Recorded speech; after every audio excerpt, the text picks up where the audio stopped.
Fuck. What up, what up? How you doing, man? I'm good, bro. I'm good. I'm a little nervous, I'm not gonna lie, but I'm ready. What about you? How you feeling? I'm nervous, but I'm more excited than anything, man. I'm ready to Hell get yeah. started. I'm ready to jump into it, man. Hell Why are we yeah. starting the podcast? We're starting it to provide a platform for ourselves, for people we know. We met here in town. We met in college. It'd be really cool to see their experiences, like their successes, their failures, what got them to where they're at now. Yeah. And it'd be really, I feel like it's important for us to be able to reach out to more people. So just in case they want to do the same thing, they can learn from it. Yeah, I think learning is the biggest thing. We learn from our failures, we learn from our successes, and we've all had a bunch of those. We know that. So it's like if we can bring on people who have also had similar or different ones, we can learn from those. Like, oh man, he did this, he tried that, and it didn't work out for him, or she went on this route, and now look where she's at. Yeah. So what can other people learn from that, and then they could follow in their footsteps. Yeah, and us learn too, Yeah, of and course. us be able to apply it to our lives. Also, it's coming from the perspective of two first-generation college students. You don't have to be first gen to relate to us, but it's just kind of proving the point that we're normal people. Yeah. Like we're just like anyone else. Like me personally, or I know you because we talked about it off camera. Like we've lacked the resources, and we try to make the most out of what we get. So like I said, you don't have to be first gen, but that's just the perspective that we have. You went the UC route. I went the JC and the Cal State route. I'm still finishing up. Yeah. You finished. So it's just a good perspective. It's Yeah, relatable. we both come from humble beginnings. Our parents didn't make a whole lot of money and stuff. And we show that you can still make it. Yeah, absolutely. Or we're trying to figure it out. Yeah, but we're still. I still don't know what I want to do. You know, Yeah. but also it's fun. Yeah. It's fun, dude. This is something that I'm so excited to do. I'm majoring in business marketing, so it's a perfect little project for me. So for us to do it together. For me to be able to learn on the fly, instead of learning about it in books or in class, I can learn how to manage social media. Yeah, man, like just to do it, like being more hands-on, So that's what I'm super excited about. Yeah, and I'm excited because like I love spending time with you, I love hanging out. So it's just like I always feel like we have really good conversations. I love you too, bro. And so it's just like I don't know. I feel like if people could learn from our conversations, learn from our experiences, like that'd be awesome. Absolutely, It's a plus. And also like something we've talked about off camera is like we wanted to start vlogging. Yeah. A while ago, bro, and it's something that it's so dumb. funny just to even think about now. I guess it's not too far-fetched, but me at the time, I was like, how would I even get started? Like, what would I vlog about? Yeah. Like, I always see, like, professional athletes or people that are already there, like, have made it in careers, a day in the life. And I'm just like, what would I do? Yeah, it seems weird, right? And it seems awkward at first when you're starting off. You're just like, are people really gonna listen? Are people really gonna watch me? Like, but it's like if you have an exciting life or you have a good story to tell, like people will listen. Yeah, absolutely. And that's why I feel like a podcast is like the perfect art form, the perfect platform, I should say. Yeah, because we're just talking. We always talk. We always have conversations, and it's like a way for us to perfect the way we talk to each other, the way we communicate with other people. So I think it's a good opportunity, and like we mentioned earlier, just to learn.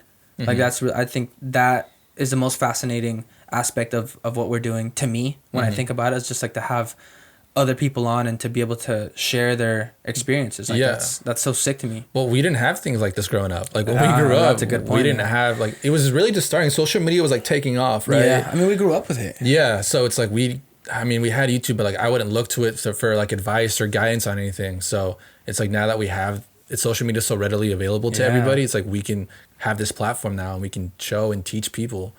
Yeah, it's so crazy. Just like with YouTube, how much I learned from it. Yeah, I use like YouTube for everything. Even starting this, I'm like, how do I edit on Premiere Pro? Yeah. How do I upload to this? I YouTube everything. Yeah. Anytime I have a problem, like how to do this, how to do that, like I just YouTube it. Yeah, so I mean that's a really good point too. Like we use our resources and we want to be resources to other people. Like you said, like growing up, we didn't have this. I personally didn't have anybody to look up to. I didn't really know what I wanted to do. Right. Until like my senior year of high school. And thankfully, Udi, shout out to Udi, like he was one of the first ones to get out of here, and I think he was the first one and play like collegiate soccer. Yeah. So I was, like I didn't really have a lot of people, just him to pick his brain. But if I could be that for someone else, like that's ultimately what I wanted to be able to do, is to help people. And the thing is, like you don't really know that's possible coming from a small town. Like you can't you think like what does that mean though? Like coming from a small town, why do you say that? When someone says small town mentality, what does that mean? Well, what I've heard and how I interpret it is like you look what's around you. You see what people are working in around you locally, and you're like, okay, that's what I can aspire to be, right? We're not in a big city. We don't see all these big businessmen or big businesses starting up or careers or whatever. You see here and there what's available in front of us. Or in the movies or online. Or in movies, exactly, right? And so it's like when you come from a small town, you're like, well, I guess I could work towards to become a manager at a retail store or whatever, and that's fine. You can do that. It's great. But I think you limit your possibilities by not expanding out. Yeah. I think that's what it is. You limit yourself or you get comfortable where you're at. You know? Comfortable, yeah. There's nothing wrong with staying here or with doing that. But I've always thought about this for myself. I might be wrong. But if you've ever wanted to like grow more, like you can't stay here. You got to get out. Mm-hmm. With education, with business, with whatever the case may be, sports, like you got to branch out. You know what I'm saying? Like you got to expand. And being from a small town, a lot of times it's hard because you do get comfortable. Mm-hmm. Like you're scared to leave. You're in the nest. You know what I'm saying? Like you're scared to leave that comfort zone. So. Yeah, and then it's hard to get role models, I think, and have like mentors and people you can look up to.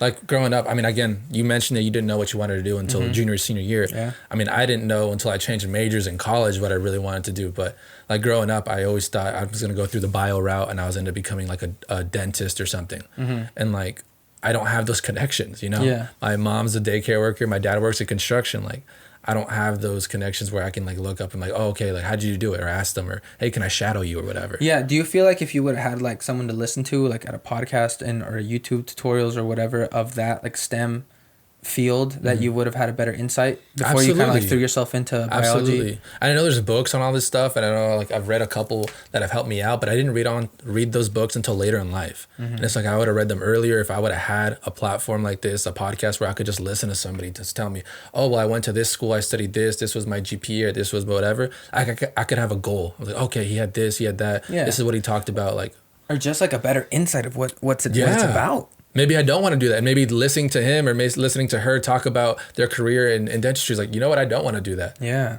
I feel like that was something that's always fascinated me about podcasts. It's so raw. It's like the little details. It's stuff you wouldn't hear in a regular interview. Yeah. Like just imagine if CR7 or Messi like sat down in a podcast. Mm-hmm.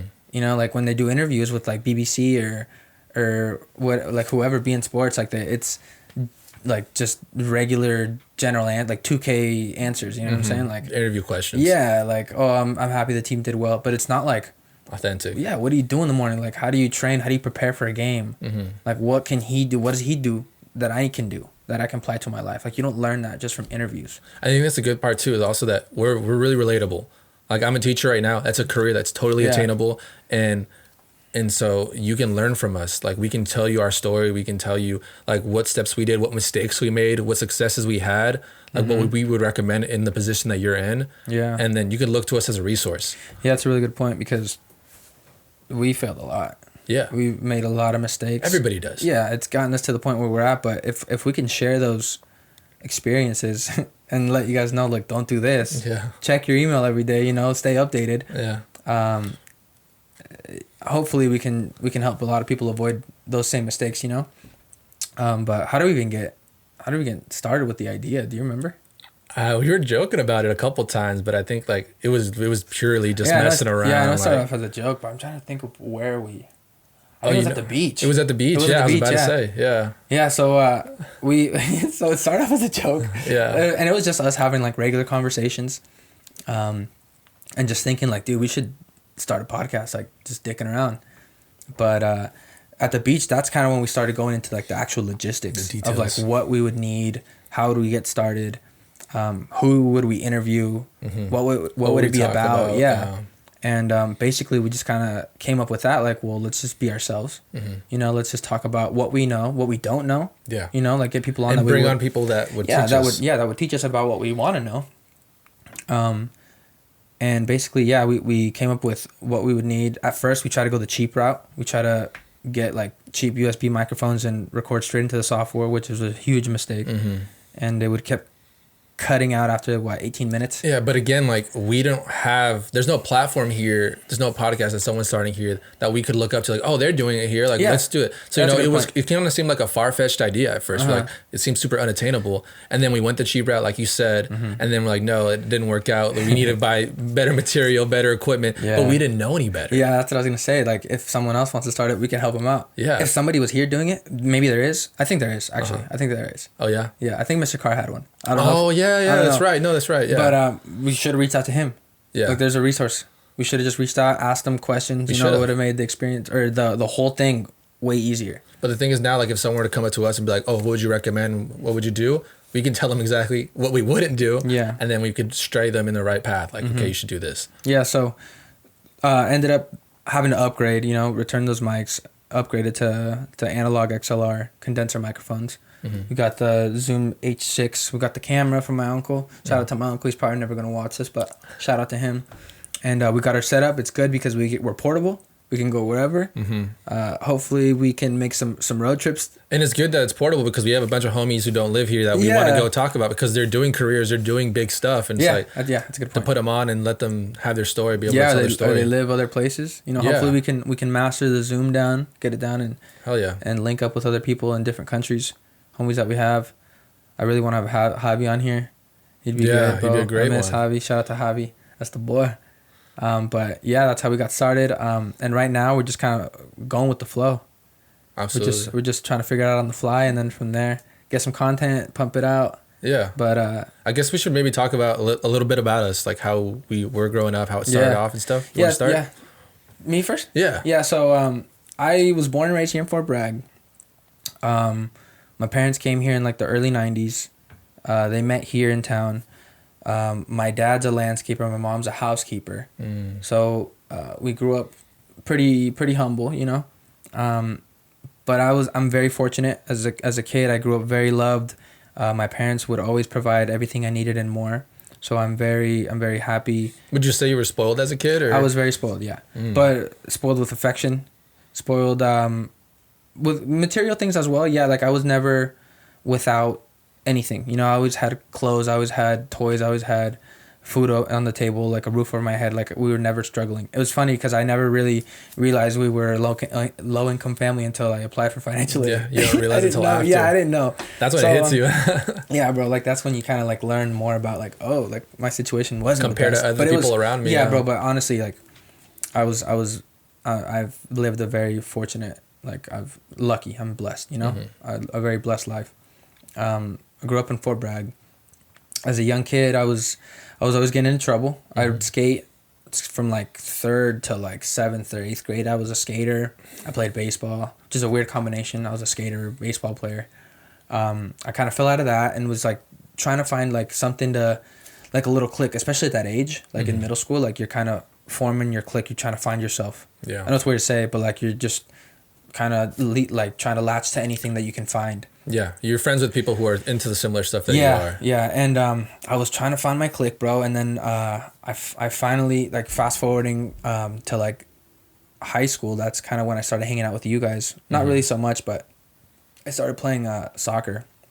And that's kind of where I found the groove of it. Growing up, never had any aspirations to go to college. Didn't really know what I wanted to do. Why do you think that is? I don't know, to be honest. It might be because growing up, like that idea was never cemented in my head from my parents. Because they never went, right? Yeah, like my dad dropped out when he was like in I want to say 6th grade. My mom, she finished up, but she never really had the opportunity to study college. And that's something that when I was talking to her about going to school, was something that she kept bringing up is you're lucky. If I would have had this opportunity when I was your age, like I would have taken it in a heartbeat.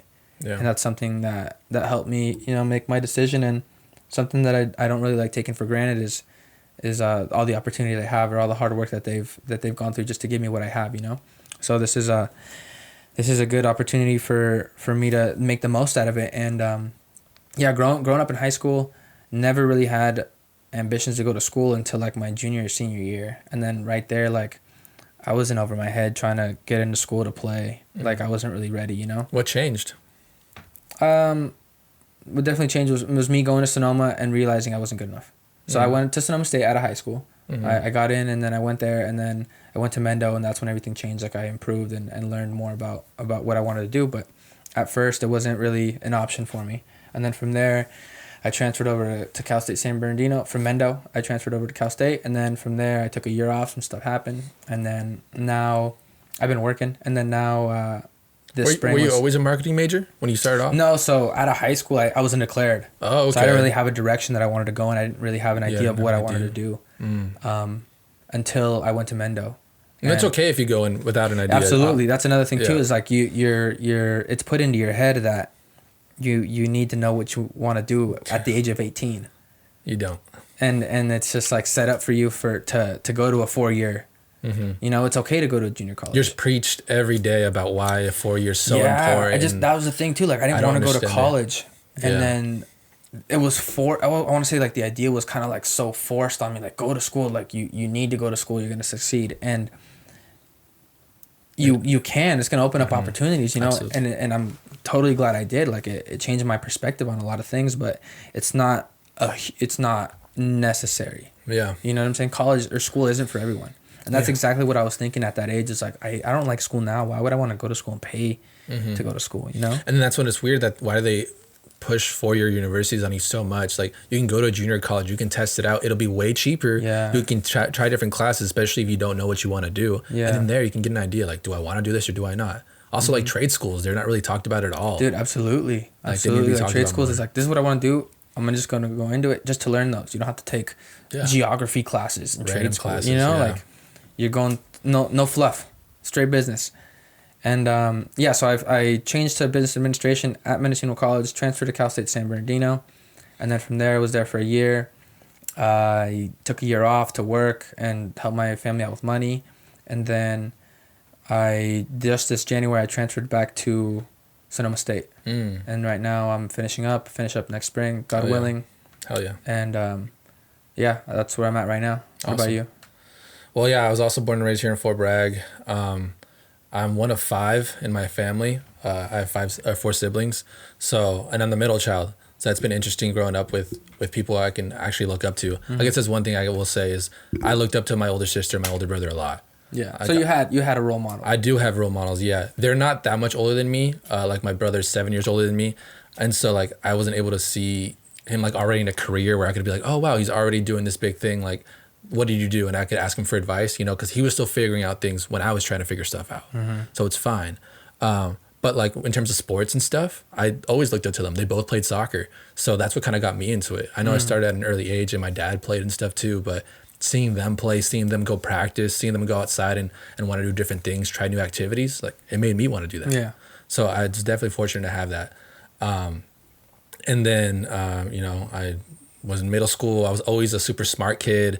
I always tried really hard. My parents would always tell me that, regardless of their education also, because I think my mom dropped out of middle school and my dad did finish high school at the end, but like that's the most education they have. That's so interesting that like your parents didn't go to school, but they raised kids that are so disciplined and so like smart because they get the work done. Like, and then they are well educated. Mm-hmm. Like I've always found that very fascinating that it's like they don't have the knowledge but they still instill that in their kids. Well, my dad always told me, he's like, I didn't come over here when I was 18 years old, so for you to have the same life I did, like I want you to have a better life. Mm-hmm. And it's like, yeah, it sucks that I didn't get to have that, but I want that for you. I want that for my kids. Mm-hmm. And it's like, it's true, like for my kids I want them to be better off than I am. Absolutely. That's why I'm gonna bust my balls off now so I can have a successful life, successful career, and then I can give them the best. The best, exactly.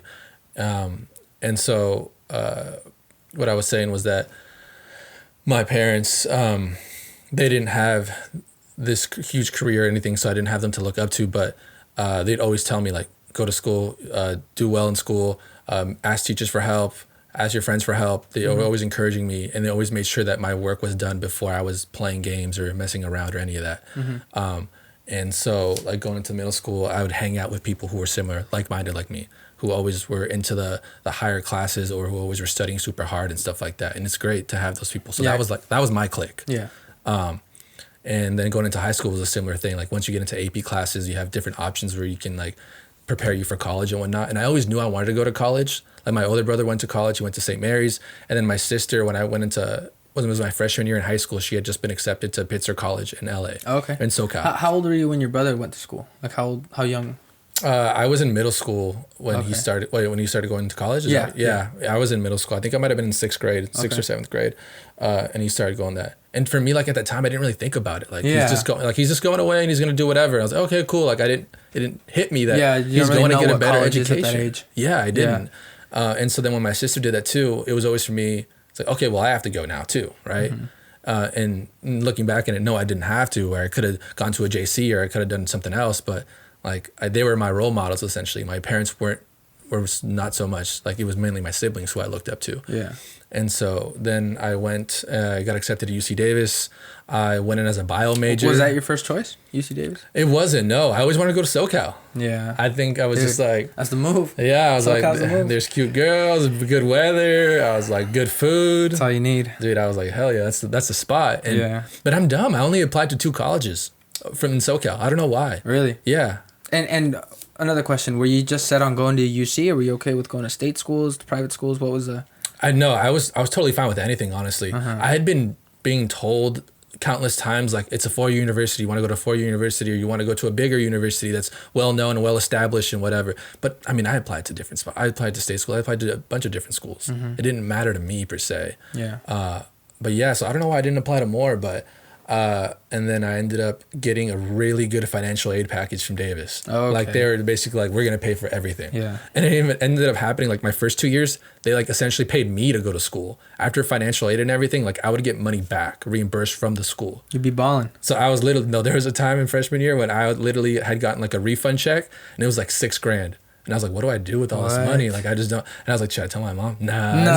So then I ended up buying $300 pairs of cleats, the Ronaldos at the time. Really? Those are $300? Yeah. The shiny ones? Yeah. I just bought those off the jump. And then I was like, our friends like, drinks on me tonight. Like, we're all going to go out. One over. Hey, slide through. Yeah. You need anything, I'll buy you. Yeah. So damn, bro. That's crazy. I was so bad with money management in my first couple of years. And something like, I didn't learn about how to manage money either. You don't learn that in high school. My parents didn't teach me.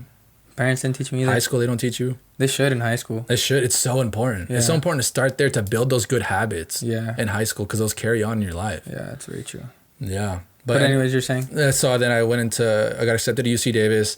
I was a bio major because I had this idea that I wanted to be a dentist. I don't know why it was instilled in me, but like I was like, I know I need to be in the STEM major. Yeah. And I knew I need to have this career like being a doctor or a dentist or something that's going to make me a ton of money. So I can give back to my parents. Like that was the whole basically concept of why I wanted to do that. But then I went there and, you know, we come from Bragg High School. Our classes are 25 kids in a class, 28 kids in a class. Small. I went into my Chem 2A class, my intro to chemistry, 460, 480 kids. It's just like I look around and just like. Did you ever have to present in those classes? Or those are just those are just general. But it's like I looked around. It's like, dude, this is my entire high school in one class right now. Yeah. And I was just so overwhelmed and like I got so much anxiety. I was like, dude, can I do this? Yeah, bro. That was me all throughout college. Still sometimes, like I show up to class with anxiety. Always on the first week because I hate icebreakers. Like, we're gonna go around the room and everyone's gonna say their name and your major and your favorite color and your favorite movie or your favorite song. I'm just like, dude, I don't want to do this. Yeah. Like, why can't I just show up and just do my work and leave? Right. But the upper division courses aren't really like that, bro. You have to actually get to know and talk to people, which is good. And it's good. It's good when you get to know the professor and stuff like that. Yeah, it just causes some anxiety, man. Like I just show up and. It's always there. It's always there in class. I know we're not going to present. I know I'm not going to have to participate, but for some reason it's always there. Like, I don't know why. Yeah. And I think also coming from Bragg High, like I was like one of the top of my class and school for me was, I don't want to say it's easy, but I knew I could, as long as I put in the work in, I could get the grade. In high school? In high school. Yeah. And when it's a breeze. It's a breeze compared to college. Yeah. I mean, and then when I went to college and I was in that huge lecture hall and I'm sitting around people and I'm just hearing like side conversations and they're talking about all these different things we're learning in class. And I'm just like, dude, I don't know anything. Like I wasn't paying attention. Like these people are so much smarter than I am. And then it's so easy for you to dog on yourself and you're like, be like, I shouldn't be here. Like I can't handle it or like, and then I'm a kind of person also where I don't really go out and seek extra help. I already felt like I was a small fish in a big pond. And then when I was hearing all these side conversations and I was going to study groups and people were just like so far ahead of me, I was kind of like, dude, like I'm in over my head. Like I shouldn't be here. It's easy to feel like that, especially at a UC, bro. Yeah. Because that's the perception I have, is that they're just brainiacs. They're all smart. Mm-hmm. And just being in that setting, I would definitely feel less of myself. But they're not, and that's the thing. I met so many people where I was just like, dude, I was like, okay, like this is me, like this is another person just like me. Yeah. But I've definitely seen the other side of that where I'm like, wow, like you are so smart. Like I could tell, like you're the top of your class, you're valedictorian, you're like just on top of your things. Like you're always at the library studying. Like you don't have time for anything like social or fun. Like you're just like working. Mm-hmm. And that's great. Like you're there to work essentially. You're there to get your degree. You're not there to mess around and have fun. That's part of it. Mm-hmm. And so you see there's such a wide range of students when you go to a UC like that. Yeah. But yeah, so I ended up doing bio and I didn't really like it. I just was not doing well in my classes to start off. I wasn't enjoying going to class. I had to go into labs and stuff like that. Was it something that like built up over time, or were you just like, when you look back, like not now, but at the time when you switched, was it like you looking back and then thinking, I don't like this? Or was it like just a moment? Just... No, I think it was definitely like in that moment. I think after my second quarter, because we're on a quarter system at Davis, I think it was second or third quarter, I was just like, dude, like I hate this class. Like I just don't want to go. Like I'd have my schedule set up and all I was thinking about was the times in between my classes. Like, okay, like I'm done at 4, I can go hang out, I can go play soccer, I can go, like, I was just looking forward to that. Yeah. I would hate, it was like, oh man, I have to go to this lab. Like I have to, it's part of my participation. I can't miss it. It'd become a burden. Absolutely. That's the worst. And I was like, dude, I just can't do this. And that's when I was like, I need to change. And what ended up happening, honestly, I'm kind of thankful it happened. It's going to sound weird, but I ended up failing physics. Mm-hmm. It was my sophomore year and I was just like not doing well at all. And I got an academic probation. And I was like, dude, I was thinking like, dude, I was some hot shot in high school. Like I was doing really well. And over here, I'm just like, dude, I can't even I'm barely treading water right now. Yeah. And I remember going into, I think it was the third quarter of my sophomore year. And I was still taking all these science classes. And I had so much anxiety. I wouldn't check my grades on stuff. Mm-hmm. I wouldn't check my grades on my courses. And I would like purposely not ignore my email, even though I kept on saying like, you have 100 unread emails or something. I just would just ignore it because I was like, I know it's going to be something saying that I missed something or I need to do this. And so I was like, if it's out of sight, out of mind. Mm-hmm. And then I ended up getting dropped from my classes. Mm-hmm. I was in class one day and they're like, you're not on the register anymore. And I was like, what? Like, yeah, you should go talk to an academic advisor. You should go check online, see if you're registered for the class. I checked and it's like drop in all my classes. Mm-hmm. I was like, oh my God. So then that's the first thing I did was check my email. And they're like, sure enough, they sent me like 6 emails saying, hey, like based on your GPA right now, if you don't talk to an advisor, you're going to be dropped from your courses. So you get dropped and then from there you switch to psychology. Yeah. So from there I go talk to a counselor and she basically tells me like, hey, like you need to take these classes. You need to boost your GPA up. And then you can switch to a different major. Mm-hmm. And then we looked through my classes together and she's like, oh, it seems like you're doing really well in psych. Like, you want to try that? And I was like, okay. So I just took some more classes. I took another psych class and I really enjoyed it. And I was looking back, I was like, dude, I did enjoy that class. Like, it was super interesting. It was super fun. Mm-hmm. And so then I ended up taking those classes, boosting my GPA, and then I switched majors to psych. Mm-hmm. And that was my junior year. So you finished out Davis and psych. I finished out Davis and psych and soc. I double majored in psych and soc. And then I come back home and I work as a behavioral therapist for like a year. Did you immediately get that job or was it like... Kind of. My sister hooked it up. So she was working at that also because she was also a psychology major. Mm-hmm. And so she was back home and she had been working with the IECP here.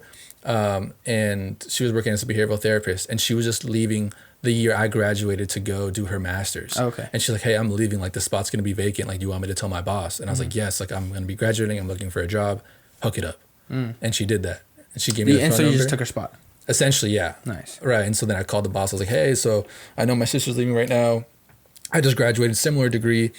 Is there a spot for me? And she's like, oh, yeah, of course. So we're always looking for people to help out. Mm-hmm.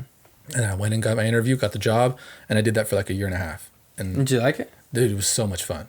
It's hard. Is it? It's hard because you got to go to people's houses and you're mainly working with children with autism. Mm-hmm. And so it's like, it's super, if you've never done anything like it, it's super different and super difficult. Yeah. But that's like what I kind of wanted to do. I wanted to help out people. I wanted to help out families. So it's like a typical day. Like where do you show up, to the office, or you go straight to their house? Yeah. So it depends on the company. The way this company works, I go to the house, and I think that's more nervous. That's more nerve wracking because like you're going into someone's home and it's just I'm assuming the parents are there. Yeah, they are. They have to be there. Yeah. So a parent or guardian has to be present while you're there, and so I like. My car at a time, it was like a toy shop. I just was covered in toys and covered of all these different games and stuff that I could do with them. And so I'd drive to their place, I'd take out my stuff, I'd go to their house, and then I'd have all these games that I would play with them. But I would play these games and they have certain goals that I have to meet. Like I have to make sure the child can say their name 3 times. I can make sure the child can sort between colors. Like there's different goals that are on their objectives that they need to accomplish. And so I have to use the toys and the games to make sure I reach those goals and I can make sure I can check them off. Nice. And so it's pretty difficult. You really have to think outside the box. Like, okay, how am I going to use these playing blocks to figure out that he knows how to sort the colors, or that he knows how to say his name, or he knows how to whatever, right? And so you have to think of different strategies of like, okay, I'm going to do this and I'm going to ask him this, and that's where I can get the answer. That's where I can record the data. And once you get something to work out, like do you write it down like this worked? Do you like note it down, or is I think you usually just remember it. You just remember it? Yeah. I mean, you could write it down. I'm sure that would help, but I always just remember like, oh, this kid loves playing with cars, and I know he loves playing with cars so much that he'll do anything to get more cars. To get the car. So I'd bring new cars and I'd be like, oh, I want to see a new car. Okay, well, first, how do you say your name? And then he'd say his name, and then I show him the car and he gets super excited. I was like, I have a new car. I have another one. How do you say your name? And then you do it again. And then, you know what I mean? Yeah. How often would you see them? It varies. Sometimes twice a week, sometimes 3 times a week. But it really depends. Like I had an older client also who was taking college classes, and I'd see them once a week. Because they're very high functioning and they got everything pretty much on lockdown. But sometimes it's nice to kind of talk through someone, like talk over the classes they're taking, talk over the assignment that they're working on, and then I could kind of help them. Okay, well, you have this outline. That's a really good outline. Maybe I would change this, or maybe I would do that, or don't forget to do this. Don't forget your deadline's due in a week. Make sure to set a reminder, stuff like that. Nice. So so you did that, and then how'd you get into teaching?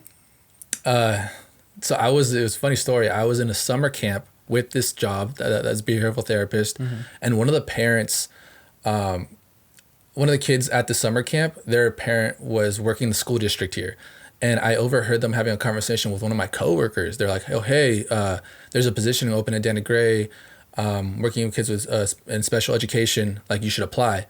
And then I remember my coworker like kind of blowing her off and like, "Nah, it's okay. I'm happy with this job." And then the next day, I was talking to him and she came up and said, "Oh, have you thought about the job?" And my coworker again was like, "No, I'm not good." She's like, "Oh, well, have you?" And then I was like, "What are you talking about?" Like, "Oh yeah, so this is," and she explained it to me. And I was like, "Okay." And so it's funny because she's like, "Oh yeah, like what's your number? Like, I'll give you more info." And then I was like, "Okay, cool." I didn't think anything of it. Like 2 days later, while I'm at work, I get a call from the superintendent, Becky Walker. Really? And she just calls me up and she's like, "Hey, is this Gabe?" Miss Walker? Yeah. I love Miss Walker. Shout out Miss Walker. She calls me and she's like, "Hey, is this Gabe?" I'm like, "Yeah." I was like, "You're from here, bro." And then I was like, yeah. And she's like, "So I heard you're interested in this position." I was like, "Well, I never said that." But like, actually, I'm not. But yeah. And so she kind of laid it out for me and I was like, "Well, I mean, I'm down to do an interview. I'm down to try it out." And she's like, "Okay, here's the application. Do this, do that." And I did all that and then I got the job. Yeah. Dang, that's crazy. It's kind of scary to be a teacher. Especially for kids. I feel like it's a hard job. It's a lot of work. Yeah. It's definitely a lot of work, but it's enjoyable. I love what I'm doing. Yeah. That's good. Do you feel like you're going to be there for a while, or what's your plan? Well, right now I'm thinking at least another year. Most of my kids are going to be in 5th grade next year, and then they're going to go into the middle school. And so I think it'd be a nice thing kind of to stay one more year with them, see them off into middle school. And then I really want to go back and I want to do my master's. So. Do you know where? I'm thinking about either Sonoma State. I'm thinking of Sonoma State, around that area. So go to Sonoma State. We could be roommates. Hell yeah.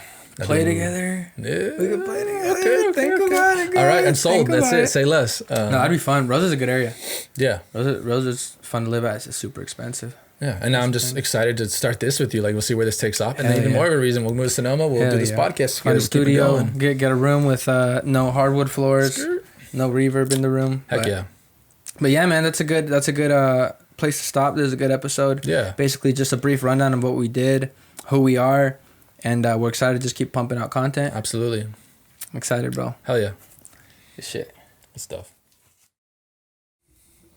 All right, guys. So that was officially episode number 1. I hope you guys enjoyed it. Make sure you follow us on Instagram at the Coast Boys Podcast. Subscribe to our YouTube channel. Leave us a like. Leave a comment. Let us know how we're doing. Thanks for watching. Cheers, guys.